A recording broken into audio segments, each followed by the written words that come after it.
All right, welcome back. Let's go over your answers for 20 to 30. 20 was G. You're using comparisons, and Baker Maker can tell you, right, that you got to pick the right comparison. You got to have the A, and it's THAN. And we go with G here because it's just 1 year. Okay, so you don't have to wake up feeling dangerous to understand that. Let's get our friend Hulk to smash the next one. For 21 was D. After a series of trials, he devised a workable strategy. This whole paragraph is just smashing one detail after another about how he did what he did, which is why D works perfectly for that. It's not about fear. It's not about convincing people. It's all about the trials that he went through. Number 22 was G, a pretty interesting shape. You know, that's a little too vague, brother. Okay, let me tell you what I'm going to do. I'm going to call that shape a name. I'm going to give that shape a name. It's going to be a hexagon, brother, which is why G, brother, is the right answer, brother. 23, that's a hard impersonation to do without coughing.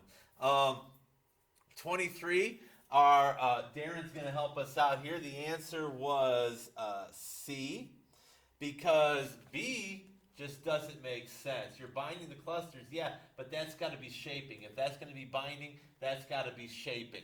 Okay, that's got binding, that's not shaping. Boom, C, there we go.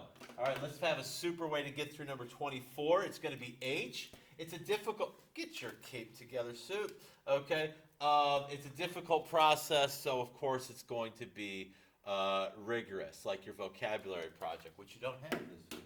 Okay, some shredded abs on number 25. Okay, for number 25, you gotta be, he had seen himself. We're not gonna say he's seen himself because we're not Tiger King. We don't talk like that. Okay, he had seen himself is the correct grammatical answer for that one. 26 was F. Look at that. You don't need to change it. At a length of 22 feet, the masterpiece was best suited for a grand voyage. Speaking of best suited for, that's C for 27. 28 is F. The company that donated, that is a thing. We don't really need which there. Which is more like with a person, okay? Kind of like who. Company that, and it keeps the flow going. 29 is D. We already know it's in Portugal, so all this stuff is irrelevant. So we just go with river. And then 30 is going to be G. You're talking about how every cork counts. Well, where are we counting the corks? Paragraph 2, we go, we find the numbers, bada bing, bada boom, we go right through it. All right, let's hit the next passage, lightning in the sand. She told me that she hoped we find a fulgurite. One is translucent white as the southeastern New Mexico sands around us. Sounds good to begin with, but you already talked about southeastern New Mexico. So A's wrong because it's redundant. One is translucent white and nearly transparent to the eye. Almost, oh my gosh, I need a respirator to get through choice B. As translucent white as these sands. There we go. If we delete it, it doesn't make any sense. If we delete it, it does not make any sense. And so we're going to go with C for number 31. For number 32, a fulgurite is created in one explosive second by fusion and pressure as sand heated by a lightning blast melts and becomes glass. You don't need the comma after melts. So that's going to eliminate F, and it's going to eliminate H. So now, sand heated by a lightning blast melts and becomes glass. You really don't need any pauses there, so we're going to go with J. G, the parentheses, they generally don't go for parent.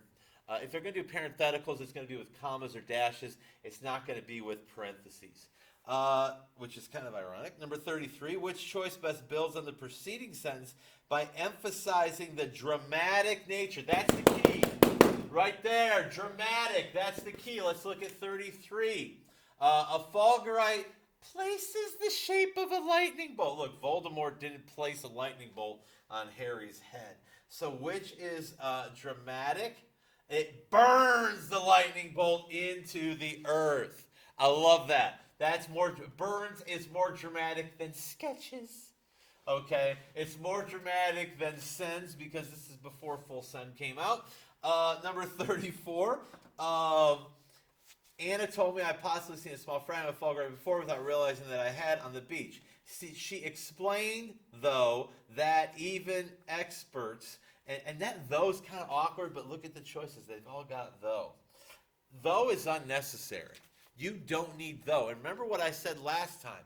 If it's unnecessary grammatically to the sentence, but it's still in there for flavor or whatever, you surround it with commas. And so she explained though.